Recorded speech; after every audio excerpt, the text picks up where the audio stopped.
cuestión preliminar. Los esponsales. El vocablo esponsales deriva del latín sponsus, que significa esposo, o spondere, que significa prometer. Los esponsales consisten en la mutua promesa de matrimonio formulada por dos personas aptas para casarse.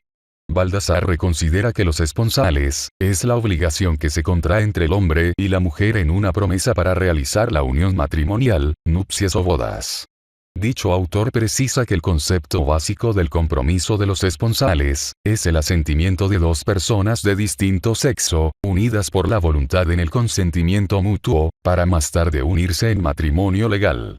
Brugge opina que los esponsales son una promesa de matrimonio futuro, habida entre quienes desean contraerlo. Valencia se apunta que la promesa de matrimonio, que recibe el nombre de esponsales o desposorios, es el compromiso de celebrarlo mutuamente, hecho por los futuros contrayentes sin intermediario de ninguna clase.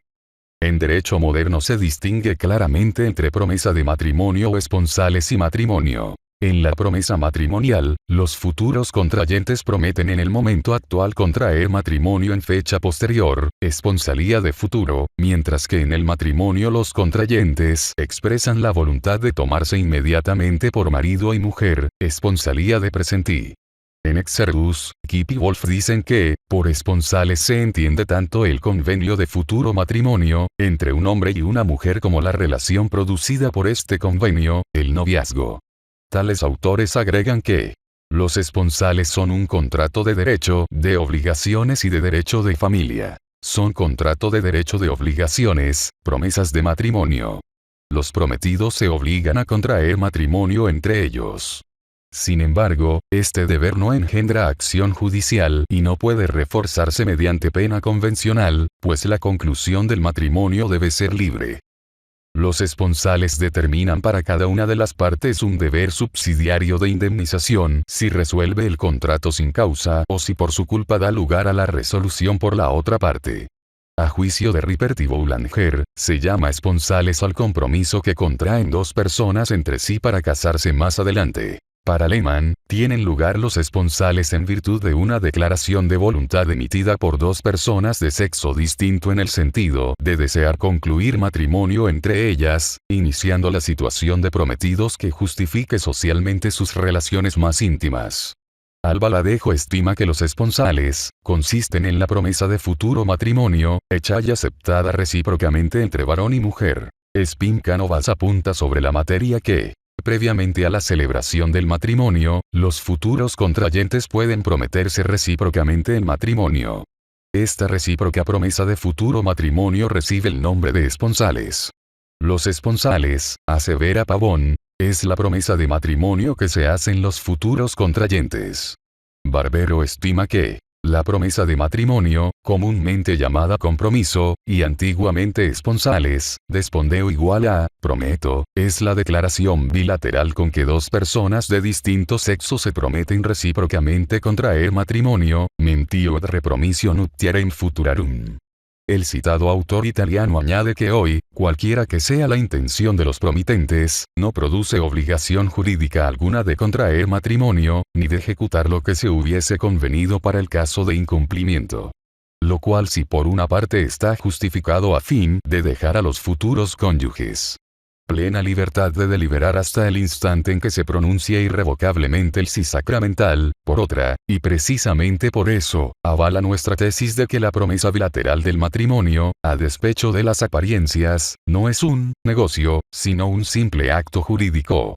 Valverde anota que los esponsales son la promesa mutua de futuro matrimonio, siendo, por tanto, a la vez que una relación obligatoria que requiere las condiciones generales de todo negocio jurídico, una relación familiar, que necesita, por lo mismo, los requisitos preciosos para la posibilidad legal del matrimonio. La naturaleza de esta institución ha sido muy discutida. Unos creen que es un contrato donde los efectos son limitados por la legislación. Otros juzgan que es una promesa recíproca de garantía de indemnizar a la otra parte en caso de ruptura. A lo cual, se observa, que es muy singular esta concepción, porque la misma persona que promete el matrimonio, se somete implícitamente a una segunda obligación, por lo cual sería más lógico admitir que se considere como una obligación alternativa. Una tercera teoría es, en la hipótesis de incumplimiento de los esponsales, el de estimarles como un caso de culpa in contraendo. Opinión que, es inadmisible, porque el acuerdo ha podido tener lugar sin ningún vicio que afecte a su consentimiento. Por último, hay quien considera las disposiciones, sobre esta materia, como simples reglas de derecho positivo fundadas sobre la equidad. Lehmann trata sobre los esponsales de la manera que se cita seguidamente. A la conclusión del matrimonio precede normalmente una situación de noviazgo, esponsales, que se inicia con la mutua promesa de contraer matrimonio en el futuro. Su finalidad no es dar lugar a un periodo de prueba, ya que en este caso no sería indemnizable la resolución sin causa. La finalidad de los esponsales es facilitar el paso de la situación de extraños a la de cónyuges, y justificar, respecto a la sociedad, las relaciones más íntimas de los prometidos. No existe unanimidad por lo que respecta a la naturaleza jurídica de los esponsales. Existen tres doctrinas. La teoría del contrato, que considera los esponsales como un contrato de contenido obligacional. La teoría del hecho, que ve en los esponsales un pacto social no reglamentado especialmente, y, por fin, la teoría del contrato de derecho de familia, que justifica una relación social, noviazgo, a la que, en virtud de sus peculiaridades sociales, no son de aplicación inmediata. La normatividad. Sobre la declaración de voluntad. No existe obstáculo alguno para reconocer la obligatoriedad de los esponsales, aceptando como más acertada la doctrina del contrato de derecho de familia. Tienen lugar los esponsales mediante un contrato o, más exactamente, en virtud de una declaración de voluntad emitida por dos personas de sexos distintos en el sentido de desear concluir matrimonio entre ellas, iniciando la situación de prometidos que justifique socialmente sus relaciones más íntimas. Según Bellusio, recibe la denominación de esponsales, la promesa bilateral mutuamente aceptada que dos personas de distinto sexo se hacen de contraer matrimonio más adelante. Una mera promesa unilateral de matrimonio no es, pues, constitutiva de esponsales. Pero la promesa unilateral supone la aceptación de la otra parte, que no se ve con claridad cómo pueda darse si no es prometiendo el matrimonio a la vez, con lo que la bilateralidad se configuraría en todos los casos. El mencionado jurista agrega lo siguiente sobre los esponsales. La ruptura de la promesa de matrimonio plantea un problema delicado, en especial en cuanto a la admisión de la acción de daños y perjuicios de ella derivados, ya que se enfrenta la protección de dos valores jurídicos de similar importancia. Por un lado, la libertad en la prestación del consentimiento matrimonial, que puede verse constreñido por la amenaza de sanciones patrimoniales, y por otro la realidad de perjuicios patrimoniales y morales ocasionados en algunos casos dolosamente. En nuestro medio, considero que está consumada la ruina jurídica de los esponsales como acto. Ni preceden necesariamente a la celebración del matrimonio, ni se realizan en todos los casos públicamente. El compromiso oficial tiende a caer en desuso y es una práctica cada vez menos cumplida y más desprovista de formalidades.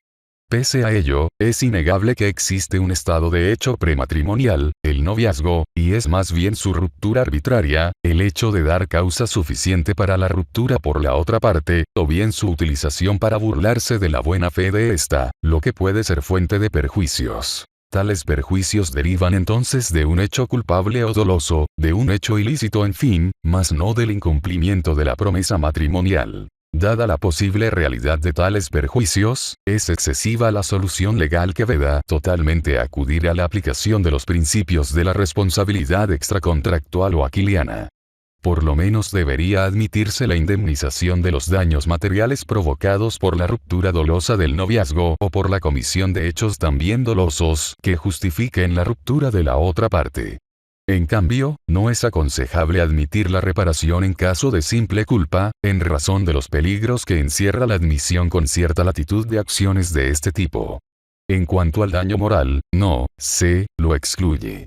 Sin embargo, no creo conveniente aceptarlo en este supuesto. En primer lugar, porque es dudoso que en el estado actual de la evolución de las costumbres, la ruptura del noviazgo acarree perjuicios de tal tipo, y en segundo término, porque se abrirían las puertas al peligro de coacción sobre la voluntad de los novios para obtener la celebración del matrimonio con amenaza de sanciones penales. En los otros aspectos que la materia presenta, convendría dar solución expresa a los problemas de la restitución de las donaciones, de la correspondencia y fotografías, e inclusive al de la responsabilidad del tercero que causa la muerte de uno de los novios. Pero este último debería ser encarado dentro de la aclaración y perfeccionamiento de las normas que regulan el alcance del derecho al resarcimiento por muerte de las personas.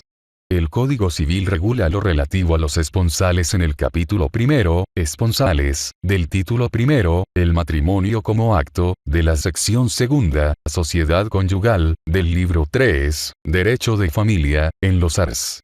239 y 240. De conformidad con lo dispuesto en el artículo 239 del Código Civil, la promesa recíproca de matrimonio no genera obligación legal de contraerlo, ni de ajustarse a lo estipulado para el caso de incumplimiento de la misma. Si la promesa de matrimonio se formaliza indubitablemente entre personas legalmente aptas para casarse y se deja de cumplir por culpa exclusiva de uno de los promitentes, ocasionando con ello daños y perjuicios al otro o a terceros, aquel estará obligado a indemnizarlos. Art. 240, primer párrafo, del CC. La acción de daños y perjuicios derivada del incumplimiento de la promesa de matrimonio por culpa exclusiva de uno de los promitentes debe interponerse dentro del plazo de 1 año a partir de la ruptura de la promesa. Art. 240, penúltimo párrafo, del CC. Dentro del plazo de 1 año, para interponer la acción de daños y perjuicios derivada de la ruptura de la promesa de matrimonio por culpa exclusiva de uno de los promitentes, cada uno de los prometidos puede revocar las donaciones que haya hecho en favor del otro por razón del matrimonio proyectado. Cuando no sea posible la restitución, se observa lo prescrito en el artículo 1635 del Código Civil, art. 240. Parte final, del CC, conforme al cual, invalidada la donación, se restituye al donante el bien donado, o su valor de reposición si el donatario lo hubiese enajenado o no pudiese ser restituido. Si el bien donado se haya gravado, el donante libera el gravamen pagando la cantidad que corresponda y se subroga en los derechos del acreedor. 2.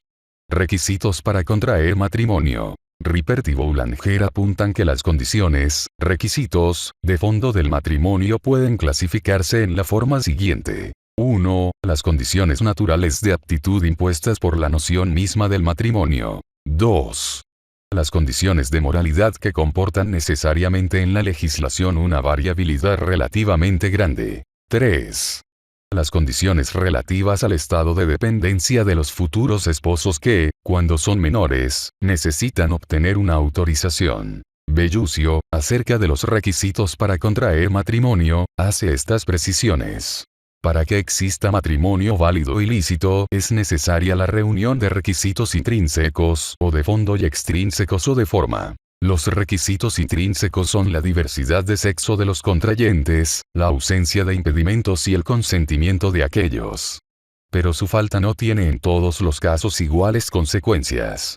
Así, la igualdad de sexo y la falta de consentimiento dan lugar a que no exista matrimonio. La configuración de ciertos impedimentos y los vicios del consentimiento, a que sea anulable. Y la de otros impedimentos, simplemente a la ilicitud, que puede derivar en otro tipo de sanciones. En cuanto a los requisitos extrínsecos, si no se trata del fundamental, esto es, que el consentimiento sea otorgado ante el oficial público determinado por la ley, cuya ausencia provoca la inexistencia del matrimonio, su falta de cumplimiento tampoco puede fundar la anulación del matrimonio. Valencia se anota que los requisitos para la validez del matrimonio pueden clasificarse en requisitos de fondo y requisitos de forma. Los primeros se refieren a las cualidades que deben reunir los contrayentes en sí mismos considerados, y los segundos atañen al modo como ha de celebrarse el acto del matrimonio. Entre los requisitos de fondo existen unos que son positivos y otros negativos. Son positivos la diferencia de sexo entre los contrayentes, su capacidad y la expresión o manifestación de voluntad. Y son negativos la existencia de un matrimonio anterior en alguno de los contrayentes, el vínculo de parentesco entre ellos, el plazo de viudez en la mujer, y algunos otros casos especiales. En verdad es fácil distinguir los mencionados requisitos positivos de los negativos, pues los primeros son verdaderas cualidades que deben existir entre los contrayentes para que pueda surgir a la vida jurídica un matrimonio, y los segundos, en cambio, son circunstancias que, si existen en los contrayentes, impiden la celebración válida del matrimonio. En síntesis, todo se reduce a decir que el matrimonio exige que en las personas que lo celebran existan, en forma real y positiva, determinados requisitos, diferencia de sexo, capacidad y voluntad declarada de celebrarlo, y que no existan ciertos impedimentos, matrimonio válido anterior, parentesco por línea directa o por línea colateral de consanguinidad hasta segundo grado. Los requisitos de fondo positivos impiden el matrimonio en caso de que no existan, y los negativos de fondo impiden el matrimonio si existen. A este respecto no sobra advertir que la doctrina considera todas las condiciones enunciadas como impedimentos, y los divide en impedimentos dirimentes, e impedimentos impedientes.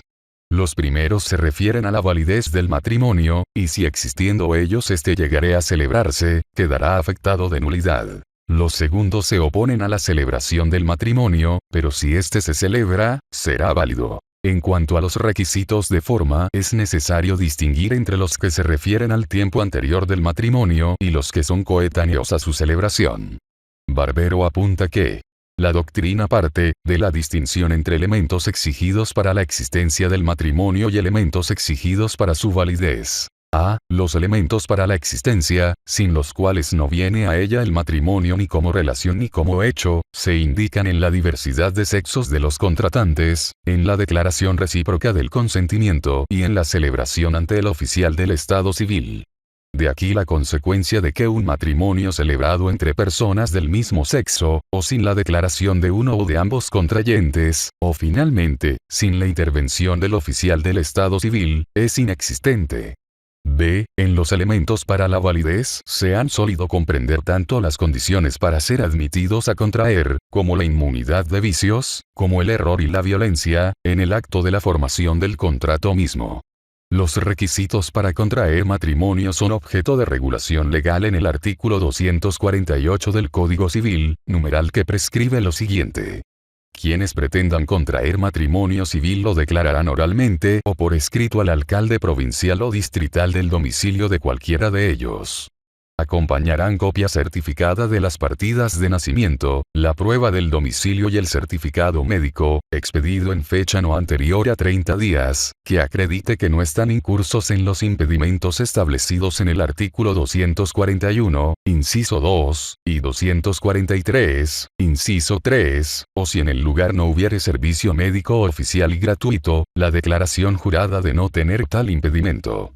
Sobre el particular, cabe señalar que el inciso 2 del artículo 241 del Código Civil contempla un impedimento absoluto para contraer matrimonio al preceptuar que no pueden contraer matrimonio los que adolecieren de enfermedad crónica, contagiosa y transmisible por herencia o de vicio que constituya peligro para la prole.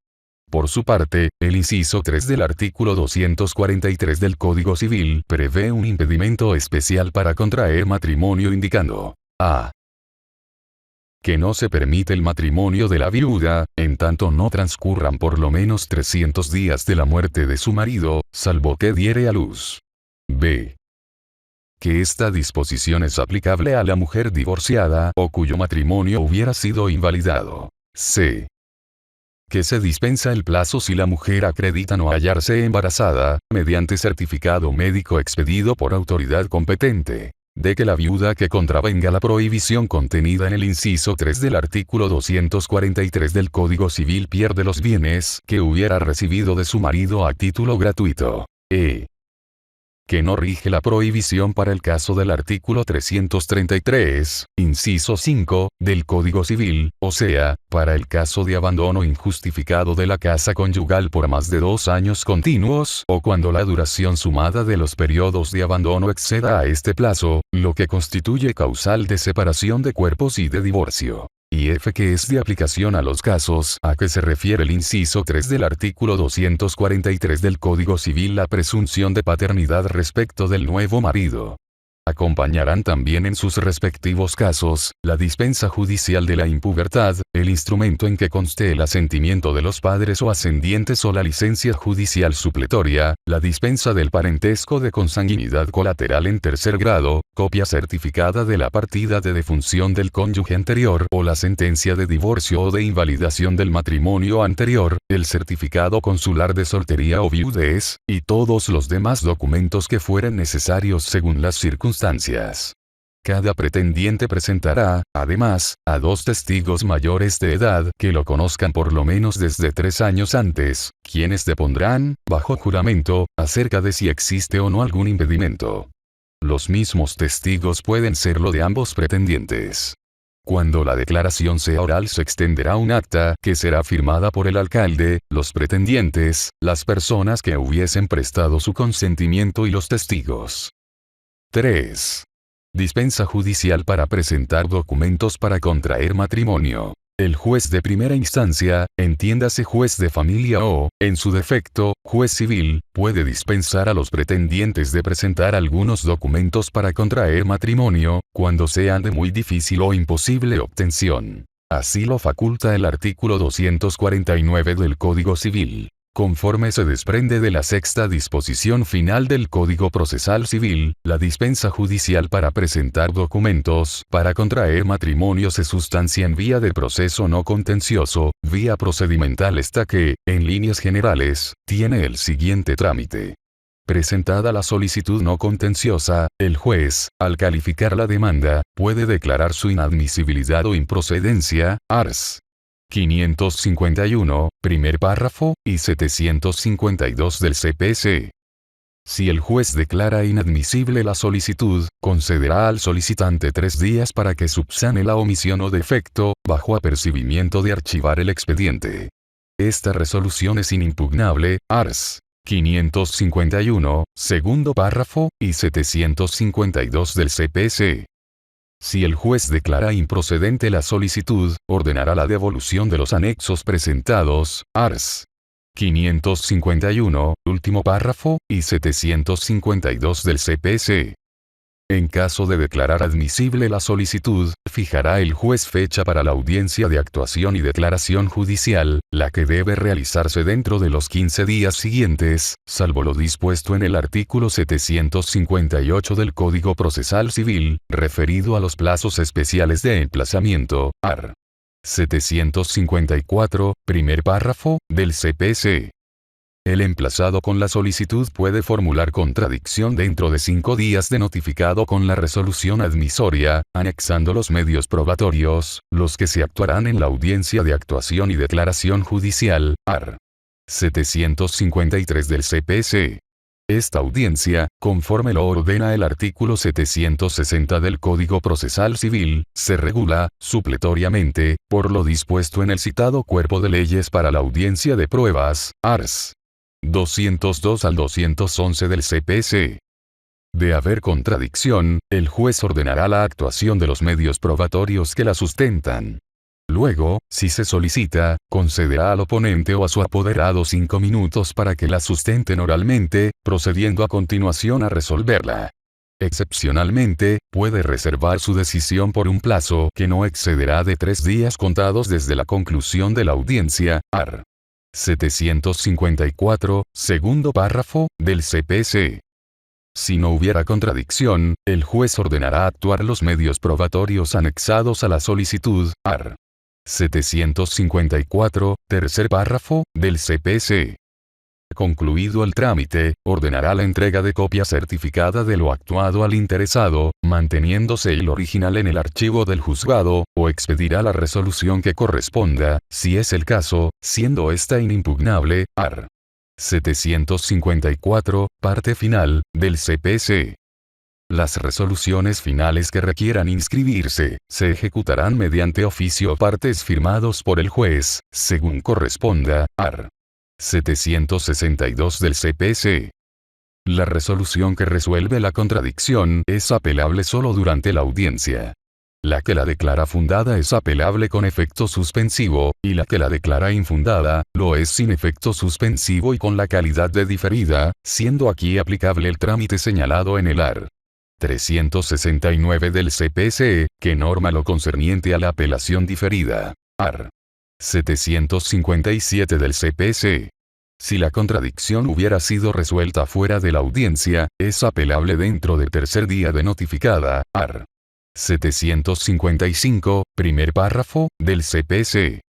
La resolución que pone fin al proceso es apelable con efecto suspensivo. Art. 755, parte final, del CPC. Declarada fundada la contradicción, el proceso quedará suspendido. En lo demás, será de aplicación lo dispuesto en el artículo 376 del Código Procesal Civil, que trata acerca del plazo y trámite de la apelación de autos con efecto suspensivo. Este último trámite también se aplica a la apelación de la resolución final. Art. 756 del CPC. Es de resaltar que en el proceso no contencioso, conforme al art. 761 del CPC, son improcedentes. 1. La recusación del juez y del secretario del juzgado. 2. Las excepciones y defensas previas. 3. Las cuestiones probatorias, tacha de testigos, documentos y medios probatorios atípicos. U oposición a la actuación de una declaración de parte, a una exhibición, a una pericia, a una inspección judicial y a un medio probatorio atípico, cuyos medios de prueba no sean susceptibles de actuación inmediata. 4. La reconvención. 5. El ofrecimiento de medios probatorios en segunda instancia. 6. Las disposiciones contenidas en los artículos 428 y 429 del Código Procesal Civil. El artículo 428 de dicho código contempla la modificación y ampliación de la demanda y de la reconvención. El artículo 429 del Código Procesal Civil regula la procedencia del ofrecimiento de medios probatorios extemporáneos referidos a hechos nuevos y a los mencionados por la otra parte al contestar la demanda o reconvenir. 4. El aviso matrimonial. Sobre el particular, Ripert y Boulanger anotan que el matrimonio debe ser precedido por una publicación, es decir, por un anuncio público, y debe transcurrir un cierto plazo entre esa publicación y la celebración del matrimonio. El legislador por ese medio intenta desbaratar los posibles fraudes. Debió prever que ciertas personas tratarían de casarse sin reunir las condiciones exigidas, ocultando su situación. La publicación tiene indirectamente otra ventaja, pues da a los futuros esposos tiempo para reflexionar e impide un matrimonio decidido súbitamente. Conforme a nuestro ordenamiento jurídico, el alcalde anunciará el matrimonio proyectado, por medio de un aviso que se fijará en la oficina de la municipalidad durante 8 días, y que se publicará una vez por periódico, donde lo hubiere. Art. 250, primer párrafo, del CC. En la circunscripción que no exista periódico, el aviso se efectuará a través de la emisora radial de la respectiva localidad que elijan los contrayentes, o de la más cercana a su localidad, debiendo entregarse el texto publicado, con la firma y libreta electoral, entiéndase, en la actualidad, documento nacional de identidad, del responsable de la emisora radial, al jefe de los registros civiles. Art. 250, segundo párrafo, del CC. El aviso matrimonial consignará, según el art. 250, parte final, del CC. A. El nombre, y apellidos, se entiende, de los contrayentes. B. La nacionalidad de los contrayentes. C. La edad de los contrayentes. D. La profesión, ocupación u oficio de los contrayentes. E. El domicilio de los contrayentes. Es de destacar que si fuere diverso el domicilio de los contrayentes, se oficiará al alcalde que corresponda para que ordene también la publicación prescrita en el artículo 250 del Código Civil, publicación del aviso matrimonial, en su jurisdicción. Art. 251 del CC. F. El lugar donde será celebrado el matrimonio. G. La advertencia de que todo el que conozca la existencia de algún impedimento debe denunciarlo. De acuerdo a lo normado en el artículo 252 del Código Civil, el alcalde puede dispensar la publicación de los avisos si median causas razonables y siempre que se presenten todos los documentos exigidos en el artículo 248 del citado cuerpo de leyes, a saber, copia certificada de las partidas de nacimiento de los contrayentes, la prueba del domicilio de los contrayentes, El certificado médico, expedido en fecha no anterior a 30 días, que acredite que no están incursos los contrayentes en los impedimentos establecidos en el artículo 241, inciso 2, y 243, inciso 3, o si en el lugar no hubiere servicio médico oficial y gratuito, la declaración jurada de no tener tal impedimento. El inciso 2 del artículo 241 del Código Civil prevé un impedimento absoluto para contraer matrimonio al preceptuar que no pueden contraer matrimonio los que adolecieren de enfermedad crónica, contagiosa y transmisible por herencia o de vicio que constituya peligro para la prole. Por su parte, el inciso 3 del artículo 243 del Código Civil contempla un impedimento especial para contraer matrimonio señalando: a. Que no se permite el matrimonio de la viuda, en tanto no transcurran por lo menos 300 días de la muerte de su marido, salvo que diere luz. B. Que esta disposición es aplicable a la mujer divorciada o cuyo matrimonio hubiera sido invalidado. C. Que se dispensa el plazo si la mujer acredita no hallarse embarazada, mediante certificado médico expedido por autoridad competente. D. Que la viuda que contravenga la prohibición contenida en el inciso 3 del artículo 243 del Código Civil pierde los bienes que hubiera recibido de su marido a título gratuito. E. Que no rige la prohibición para el caso del artículo 333, inciso 5, del Código Civil, o sea, para el caso de abandono injustificado de la casa conyugal por más de 2 años continuos, o cuando la duración sumada de los periodos de abandono exceda a este plazo, lo que constituye causal de separación de cuerpos y de divorcio. Y F. Que es de aplicación a los casos a que se refiere el inciso 3 del artículo 243 del Código Civil la presunción de paternidad respecto del nuevo marido. De ser el caso, se acompañará a la dispensa judicial de la impubertad, el instrumento en que conste el asentimiento de los padres o ascendientes o la licencia judicial supletoria, la dispensa del parentesco de consanguinidad colateral en tercer grado, copia certificada de la partida de defunción del cónyuge anterior o la sentencia de divorcio o de invalidación del matrimonio anterior, el certificado consular de soltería o viudez, y todos los demás documentos que fueren necesarios según las circunstancias. 5. Oposición a la celebración del matrimonio. Para Varasi, la oposición al matrimonio es un medio que la ley concede a ciertas personas para impedir la celebración del matrimonio que carezca de alguno de los requisitos, esencial o no, exigido por la misma. El derecho a oponerse es más o menos amplio según el grado de parentesco de quien pretenda ejercitarlo. Solo los ascendientes, los colaterales hasta el tercer grado, y el Ministerio Público pueden formular oposición en todos los casos. Además, el cónyuge puede oponerse al matrimonio de su propio consorte y el tutor o curador al del contrayente sometido a su tutela o curatela. Brugia nota que la oposición es una notificación practicada en forma de citación dirigida al encargado del registro civil competente y a los futuros contrayentes, o a quien los representa, si son menores, mediante la cual una persona que tiene facultad para ello, y dentro de los límites que ésta le confiere, hace valer un impedimento legítimo de la celebración del matrimonio. Si bien todo ciudadano tiene derecho y deber de comunicar al funcionario del registro civil los impedimentos que obstan a la celebración del matrimonio, el derecho de oposición solo se concede a algunos. No puede quedar al arbitrio de cualquier particular un medio eficaz de retrasar el matrimonio. El derecho de oposición solo corresponde a las personas que la ley menciona y por las causas que ésta expresa taxativamente. Esto es, a las que están interesadas en el bienestar del esposo, movidas por lazos de parentesco y de afecto, y además, para mayor garantía, al Ministerio Público. Según Ripert y Boulanger, la oposición es el acto por el que se prohíbe al oficial del registro civil que proceda a la celebración del matrimonio, debido a que las condiciones impuestas por la ley no están reunidas. Ripert y Boulanger agregan que esta definición de la oposición precisa su fin. Se trata de revelar al oficial del registro civil los impedimentos que podría ignorar.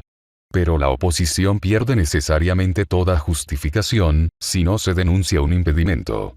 Durante mucho tiempo fue una manifestación arbitraria de la autoridad paterna. Aun cuando no mediaba impedimento, los padres formulaban una oposición con el único fin de demorar el matrimonio. Borda enseña que el derecho a formular la oposición al matrimonio compete 1. Al cónyuge de la persona que quiere contraer otro. 2. A los parientes de cualquiera de los futuros esposos, dentro del segundo grado de consanguinidad. 3. A los tutores o curadores. 4. Al Ministerio Público, que deberá deducir oposición siempre que tenga conocimiento de esos impedimentos. Solo pueden alegarse como motivos de oposición los impedimentos legales.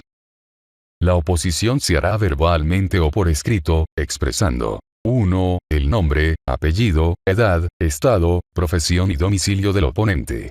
2. El parentesco que lo ligue con alguno de los futuros esposos. 3. El impedimento en que se funda su oposición. 4. Los motivos que tenga para creer que existe el impedimento. 5. Si tiene o no documentos que prueben la existencia del impedimento y sus referencias. Deducida en forma la oposición se dará conocimiento de ella a los futuros esposos, y si alguno o ambos estuviesen conformes con la existencia del impedimento no se celebrará el matrimonio. Si, por el contrario, los contrayentes no reconocieran la existencia del impedimento, el oficial público elevará copia de lo actuado al juez, suspendiendo la celebración del matrimonio. Rechazada por el juez la oposición, el oficial público procederá a la celebración del matrimonio, debiendo el oponente pagar a los futuros esposos la indemnización que prudentemente fije el tribunal. De estas sanciones están exentos los padres y el Ministerio Público. Barbero refiere que, manifestada y hecha oficial, mediante la publicación, la decisión de los novios de llegar a la celebración de su matrimonio, se abre el camino para el mecanismo jurídico de las oposiciones. Oposición es el acto con que una persona, a ello legitimada, pide que el matrimonio no se celebre, expresando las razones para ello. La naturaleza de este acto es ciertamente negocial. Es un negocio jurídico. En efecto, la oposición no consiste solo en llevar a conocimiento del oficial que estaría llamado a celebrar el matrimonio la existencia de impedimentos para su celebración, lo cual todos pueden hacer, sin necesidad de una particular legitimación. La mención del impedimento en el acto de oposición no es más que la parte de hecho de su contenido, motivación, necesaria para la eficacia de la parte de derecho. Manifestación de la voluntad del oponente contraria a la celebración de aquel determinado matrimonio. De este modo se explica, no solo que la oposición sea facultativa para ciertas personas, y necesaria, acto de oficio, para el Ministerio Público, sino más aún, y sobre todo, que sea necesaria de todos modos una particular condición de legitimación, que no tendría ningún sentido si la oposición no fuese más que un acto informativo con el cual se hiciera al oficial público conocedor de los impedimentos. Todos los que tengan interés legítimo pueden oponerse a la celebración del matrimonio cuando exista algún impedimento, contemplado por la ley, se entiende. Así lo autoriza la parte inicial del primer párrafo del artículo 253 del Código Civil. Es de resaltar que el Ministerio Público debe oponerse de oficio al matrimonio cuando tenga noticia de la existencia de alguna causal de nulidad del mismo, art. 254 del CC. Por otro lado, cualquier persona que conozca la existencia de un impedimento del matrimonio que constituya alguna causal de nulidad, puede denunciarlo, pudiendo hacerse la denuncia oralmente o por escrito, la misma que se remitirá al Ministerio Público, el cual si la encuentra fundada, formulará oposición a la celebración del matrimonio, art. 255 del CC. La oposición a la celebración del matrimonio se formula por escrito ante cualquiera de los alcaldes que haya publicado los avisos matrimoniales, art. 253, parte final del primer párrafo, del CC. Si la oposición a la celebración del matrimonio no se funda en causa legal, de impedimento para contraer matrimonio, ars. 241, 242 y 243 del CC, el alcalde la rechazará de plano, sin admitir recurso alguno, art. 253, último párrafo, del CC. Si la oposición a la celebración del matrimonio se funda en causa legal, es decir, en alguno de las causales previstas en los ars. 241, 242 y 243 del CC. Y los pretendientes niegan su existencia, el alcalde remitirá lo actuado al juez. Art. 253, último párrafo, del CC. Es competente para conocer la oposición al matrimonio, el juez de paz letrado del lugar donde éste habría de celebrarse, art. 256, primer párrafo, del CC. Remitido el expediente de oposición al matrimonio por el alcalde, el juez requerirá al oponente para que interponga demanda dentro del 5º día. El Ministerio Público interpondrá su demanda dentro de 10 días contados desde publicado el aviso previsto en el artículo 250 del Código Civil, aviso matrimonial, o de formulada la denuncia de impedimento matrimonial a que se contrae el artículo 255 del Código Civil, art. 256, segundo párrafo, del CC. Vencidos los plazos citados en el párrafo anterior, sin que se haya interpuesto demanda de oposición al matrimonio, se archivará definitivamente lo actuado, art. 256, penúltimo párrafo, del CC. La oposición del matrimonio, conforme lo ordena el artículo 256, parte final, del Código Civil, se tramita como proceso sumarísimo, vía procedimental hasta que, en líneas generales, sigue el trámite que se describe a continuación. Presentada la demanda, el juez puede declarar su inadmisibilidad o improcedencia, con arreglo a lo dispuesto en los artículos 426 y 427 del Código Procesal Civil, que tratan acerca de la inadmisibilidad e improcedencia de la demanda, respectivamente, art. 551, primer párrafo, del CPC. Si el juez declara inadmisible la demanda, concederá al demandante 3 días para que subsane la omisión o defecto, bajo apercibimiento de archivar el expediente, lista resoluciones inimpugnable, art. 551, segundo párrafo, del CPC. Si el juez declara improcedente la demanda, ordenará la devolución de los anexos presentados, art. 551, parte final, del CPC. Al admitir la demanda, el juez concederá al demandado 5 días para que la conteste, art. 554, primer párrafo, del CPC. Contestada la demanda o transcurrido el plazo para hacerlo, el juez fijará fecha para la audiencia de saneamiento, pruebas y sentencia, la que deberá realizarse dentro de los 10 días siguientes de contestada la demanda o de transcurrido el plazo para hacerla, bajo responsabilidad, art. 554, segundo párrafo, del CPC. Cabe indicar que, según el artículo 557 del Código Procesal Civil, dicha audiencia única se regula supletoriamente por lo dispuesto en tal código para la audiencia de pruebas, ars. 202 al 211 del CPC. Al iniciar la audiencia, y de haberse deducido excepciones o defensas previas, las mismas que, advertimos, se interponen al contestarse la demanda, permitiéndose solamente los medios de prueba de actuación inmediata. Art. 552 del CPC, el juez ordenará al demandante que las absuelva, luego de lo cual se actuarán los medios probatorios pertinentes a ellas. Art. 555, primer párrafo, del CPC. Concluida la actuación de los medios probatorios pertinentes a las excepciones o defensas previas que se hubieren deducido, si encuentra infundadas aquellas, el juez declarará saneado el proceso y, con la intervención de las partes, fijará los puntos controvertidos y determinará los que van a ser materia de prueba, art. 555, primer párrafo, del CPC. A continuación, rechazará los medios probatorios que considere inadmisibles o improcedentes y dispondrá la actuación de los referidos a las cuestiones probatorias que se susciten, resolviéndola de inmediato, art. 555, segundo párrafo, del CPC. Actuados los medios probatorios referentes a la cuestión de fondo, el juez concederá la palabra a los abogados que así lo soliciten, art. 555, penúltimo párrafo, del CPC. Después de haber hecho uso de la palabra los abogados de las partes, el juez expedirá sentencia. Excepcionalmente, puede reservar su decisión por un plazo que no excederá de 10 días contados desde la conclusión de la audiencia, art. 555, penúltimo y último párrafos, del CPC. La sentencia es apelable con efecto suspensivo, y el trámite de tal apelación con efecto suspensivo se sujeta a lo normado en el art. 376 del CPC, según lo señala el art. 558 del CPC, dentro del tercer día de notificada, ocurriendo lo propio con la resolución que declara fundada una excepción o defensa previa. Las demás resoluciones son solo apelables durante la audiencia, sin efecto suspensivo y con la calidad de diferidas, siendo de aplicación el artículo 369 del Código Procesal Civil, que trata justamente acerca de la apelación diferida, en lo que respecta a su trámite, art. 556 del CPC. Puntualizamos que en el proceso sumarísimo resultan improcedentes, según el art.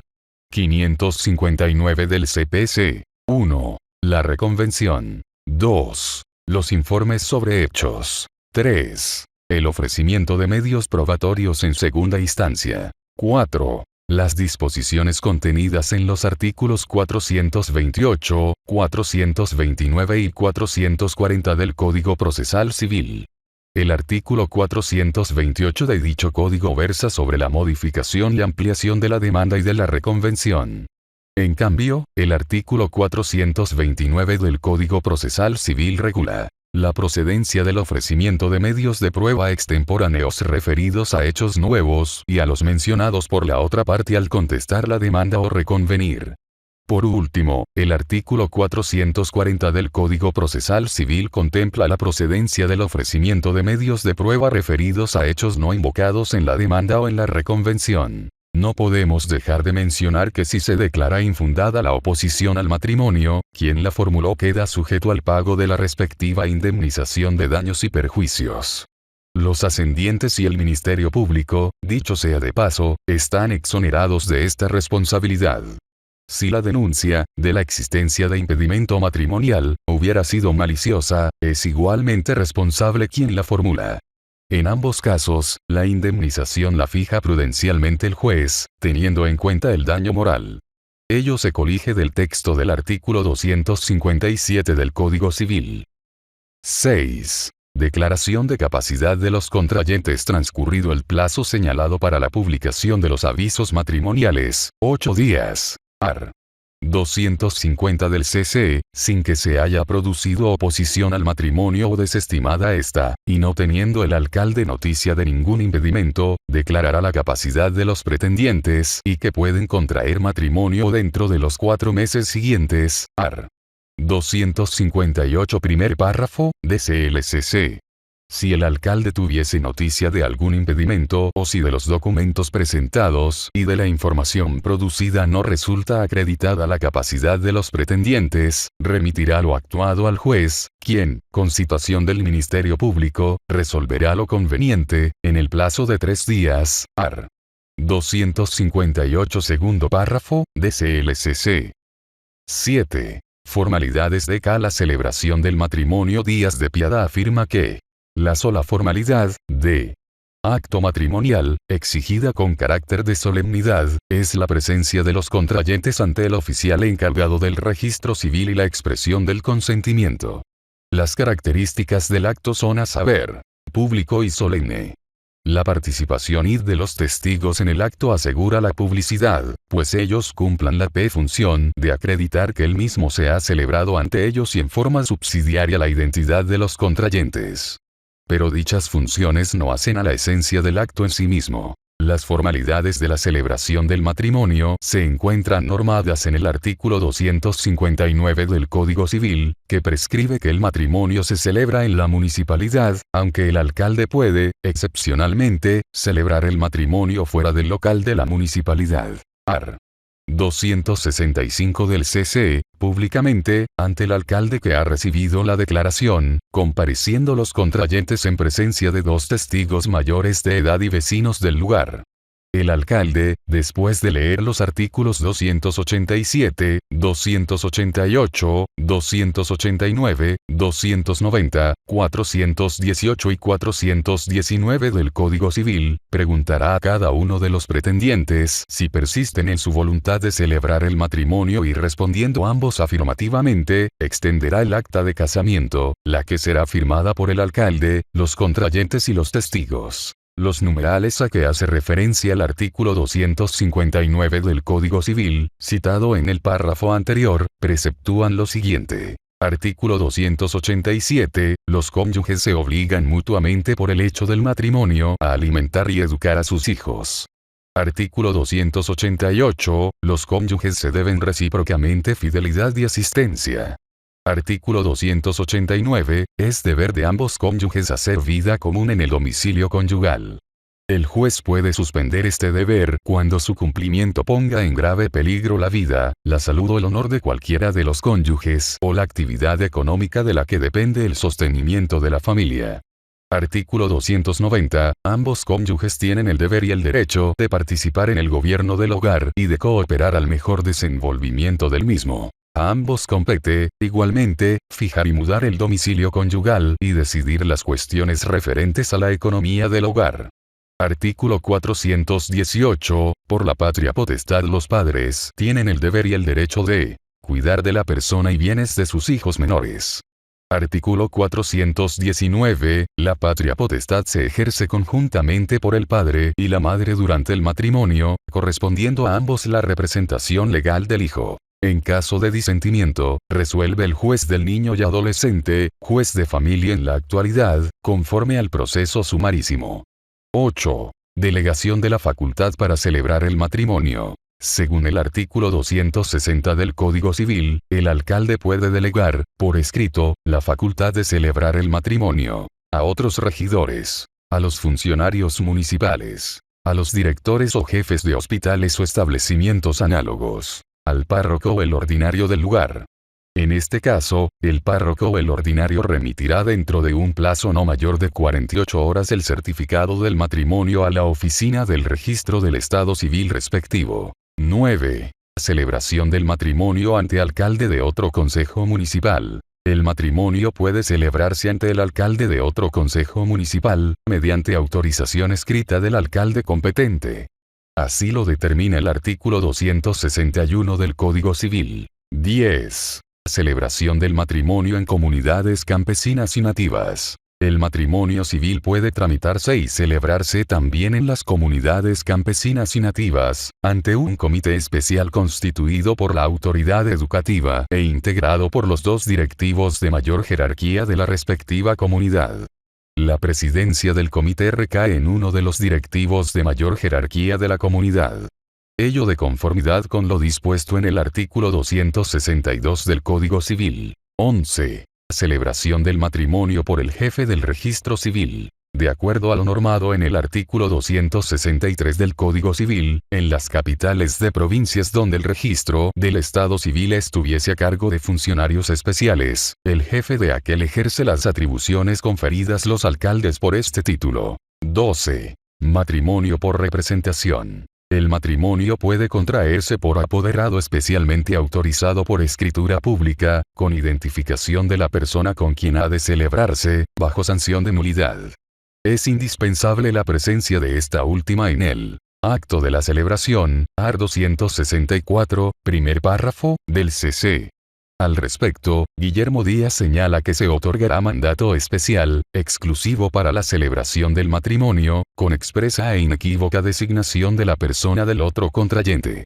Por su parte, Barbero apunta que, en las mismas formalidades consiste la celebración por poder, solo que la declaración consensual la hace un representante procurador especial, por cuenta y en nombre de la parte ausente. El poder debe, ad substantiam, a. ser dado por acto público.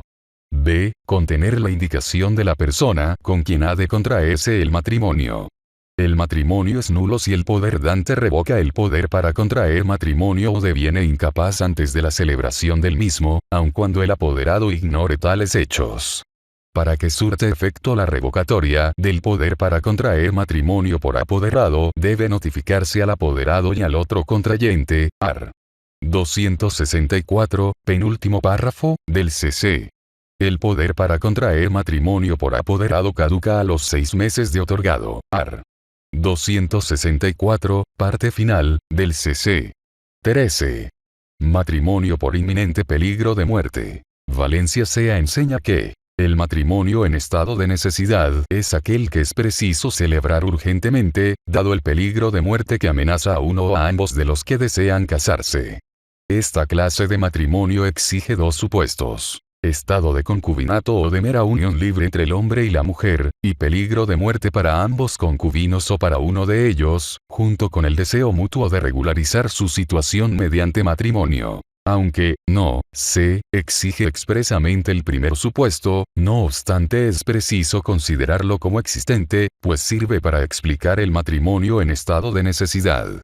En efecto, no hay para qué recurrir a esta clase de matrimonio cuando los novios no han tenido ninguna relación diferente a la del mero noviazgo, y sí es necesario hacerlo cuando el noviazgo se convirtió en relación de concubinato o de unión libre, especialmente cuando mediante dicha relación se engendraron hijos. Entonces sí se justifica ampliamente el matrimonio en estado de necesidad, con el objeto de convertir en regular una situación irregular existente entre los concubinos y de legitimar los hijos naturales procreados durante el concubinato. El segundo supuesto, exige que uno de los contrayentes o ambos se encuentren en inminente peligro de muerte. Existiendo los dos supuestos mencionados, se puede proceder a la celebración del matrimonio en estado de necesidad, la cual se hará prescindiendo de gran parte de las formalidades, aunque los contrayentes deberán comprobar, mediante testigos que el funcionario interrogará breve y sumariamente, que no están impedidos para casarse por la ausencia de los requisitos positivos de fondo o por la existencia de alguno de los requisitos negativos. Conforme a nuestro ordenamiento jurídico, si alguno de los contrayentes se encuentra en inminente peligro de muerte, el matrimonio puede celebrarse sin observar las formalidades que deben precederle. Este matrimonio se celebrará ante el párroco o cualquier otro sacerdote y no produce efectos civiles si alguno de los contrayentes es incapaz. Art. 268, primer párrafo, del CC. La inscripción del matrimonio celebrado por inminente peligro de muerte de alguno de los contrayentes solo requiere la presentación de copia certificada de la partida parroquial respectiva. Art. 268, penúltimo párrafo, del CC.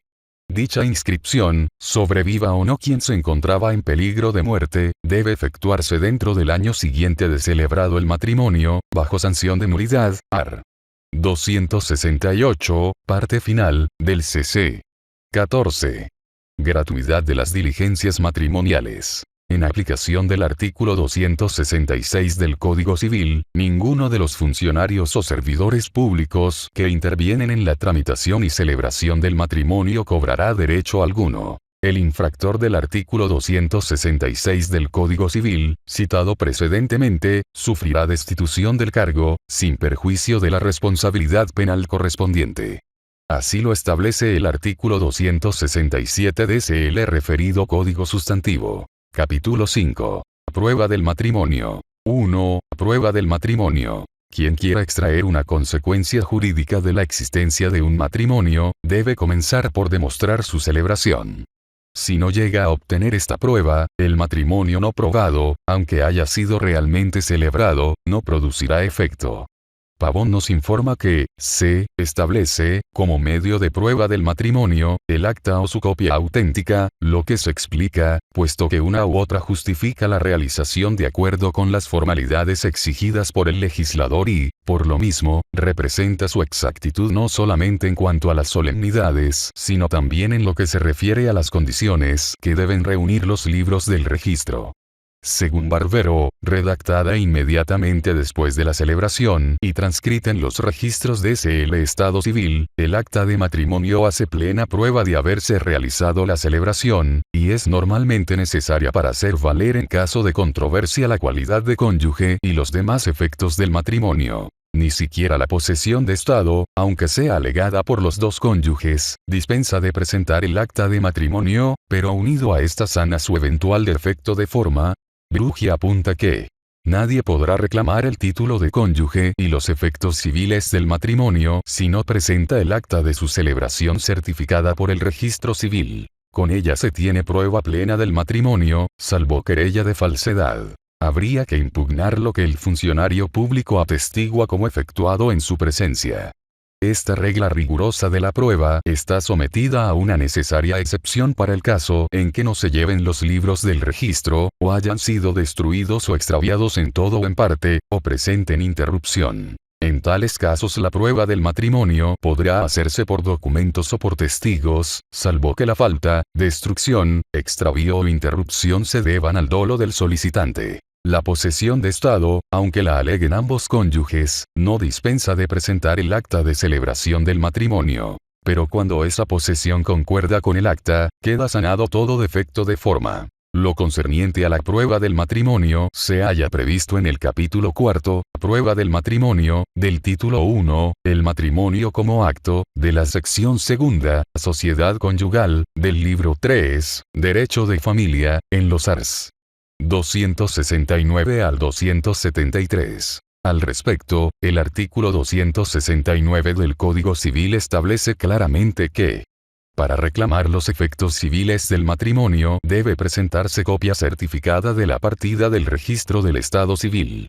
La posesión constante del estado de matrimonio, conforme a la partida, subsana cualquier defecto puramente formal de esta. 2.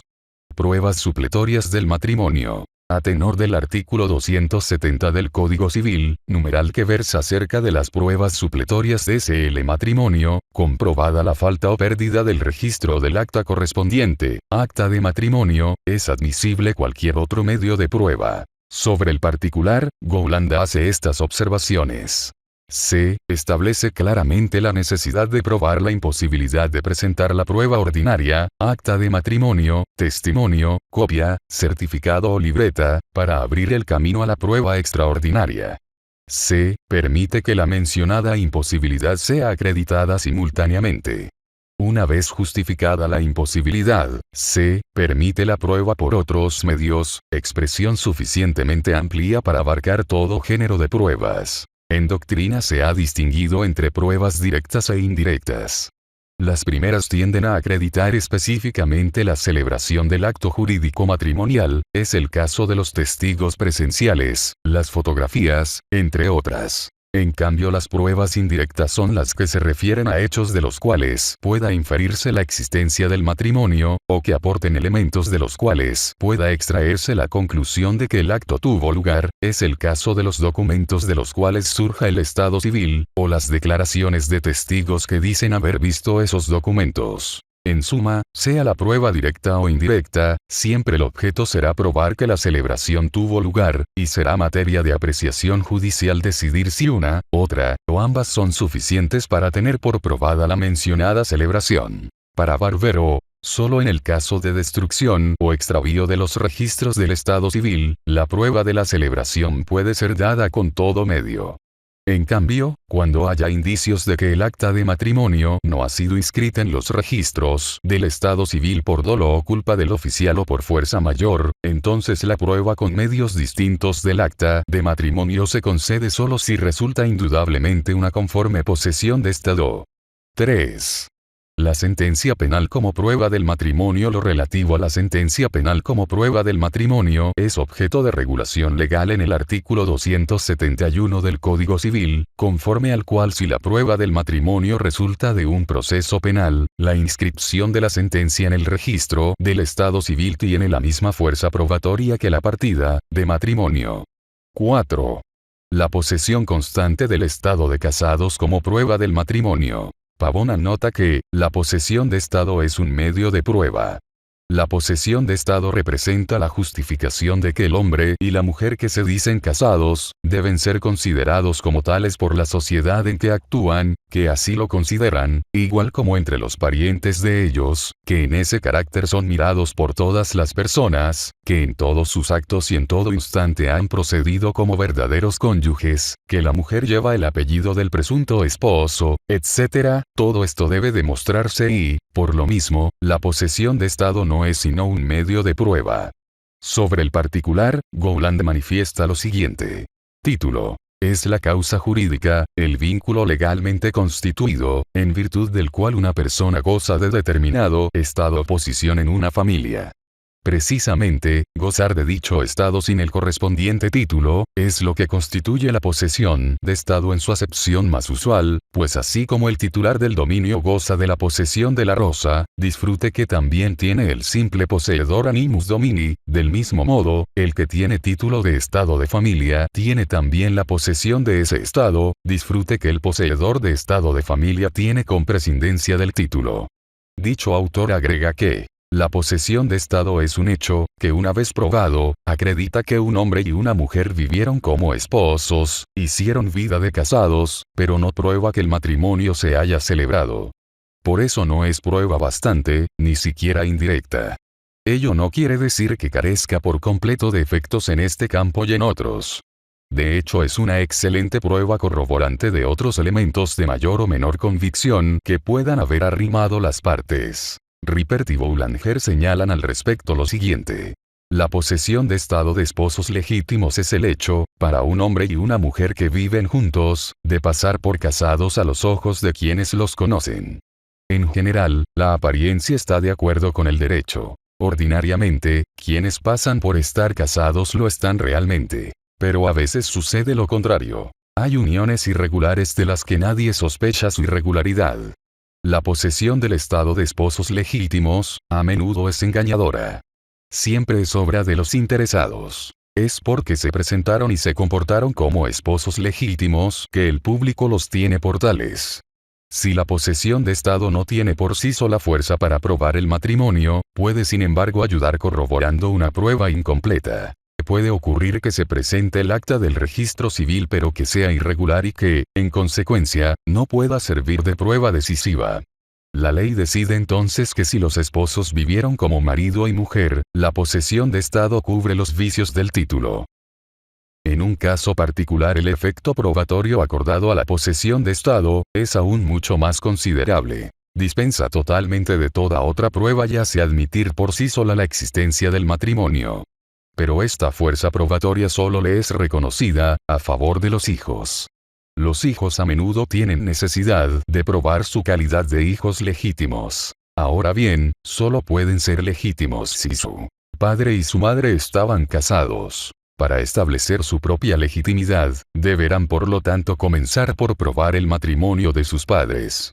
Cuando los padres viven, los hijos pueden fácilmente informarse por ellos mismos acerca del lugar y la fecha de celebración de su matrimonio. Pero después de su muerte, si ignoran este lugar y esta fecha, se encontrarán a menudo en grandes dificultades. La ley ha dispuesto esto por lo tanto, únicamente para el caso en que hubiesen fallecido el padre y la madre.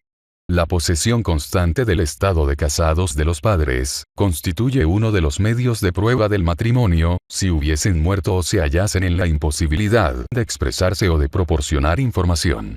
Ello según el artículo 272 del Código Civil. Ponemos de relieve que, en aplicación del artículo 273 del Código Civil, la duda sobre la celebración del matrimonio se resuelve favorablemente a su preexistencia si los cónyuges viven o hubieran vivido en la posesión constante del estado de casados.